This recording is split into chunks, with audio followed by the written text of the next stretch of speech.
Good morning, this is Larry McMillan with a stock market update on Monday, May 9th, before the market opens. So things have continued to get worse in terms of bearish terms. If you're short, of course, that's better. But S&P is probing the lows now at 4,100, and overnight the futures are down about 60 points or so. So that's going to break that level. Whether it closes there or not, of course, is another question. But it closed below all the recent support that we've seen, the February lows, the May 2021 lows. That would accelerate the downtrend, I would think. And you'd be looking then at support near 3,900 and then below that support near 3,700. So the chart of S&P is definitely in a downtrend.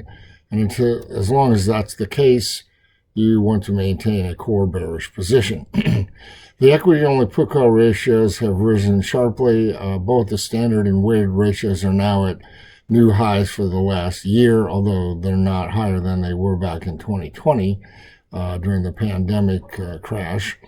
But there are an oversold condition when they get this high, of course, but that is not a buy signal. Buy signal will only come when they roll over and begin to decline. And even though the computer analysis on a sort of a mean reverting basis thinks they're near ready to decline, I prefer to wait till you can actually see the decline, the rollover, before saying that this important indicator has turned bullish. So right now it's still bearish. Breadth has been terrible on down days, of course. It's been wonderful on up days. We had the big up day last Wednesday. It's completely lost in history now, as the market has tumbled sharply since then. Same thing happened the week before. So these one-day rallies are nothing more than things to suck you in, make you cover your shorts or what have you, making it difficult on both the bulls and the bears. But in any case, the breadth oscillators are on sell signals. They're in deeply oversold territory as well. But until we get a confirmed buy signal, that's a bearish indicator. Same thing goes for new highs versus new lows. The new lows are dominating. In fact, on Friday, there was just a huge number of new lows. And so this indicator is also remaining bearish, but is oversold. That brings us to VIX. Now, we do have one buy signal in place. That's the VIX spike peak buy signal.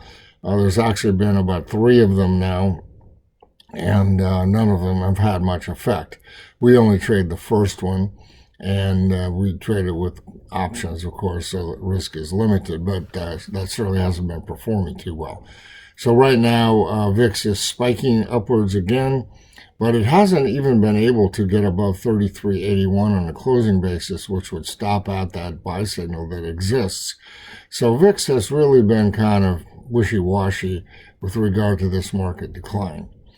The trend of VIX is upwards. In other words, VIX and its 20-day moving average are both above the 200-day, and that's a bearish thing for stocks.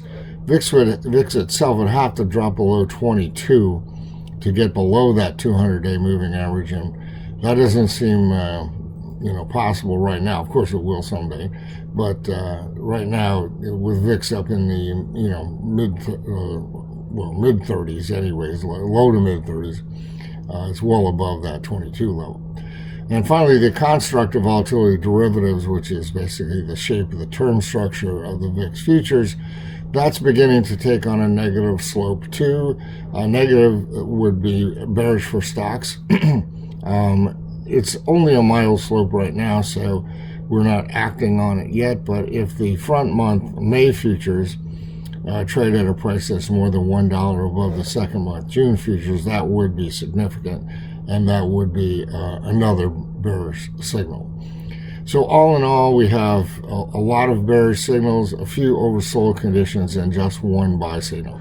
So we're maintaining a core bearish position. We will trade confirmed buy signals around that, but so far there haven't been many of those. So I invite you to visit our website or our daily newsletters, keep you up to date on all of these systems and statistics and indicators daily. And meanwhile, have a great week trading.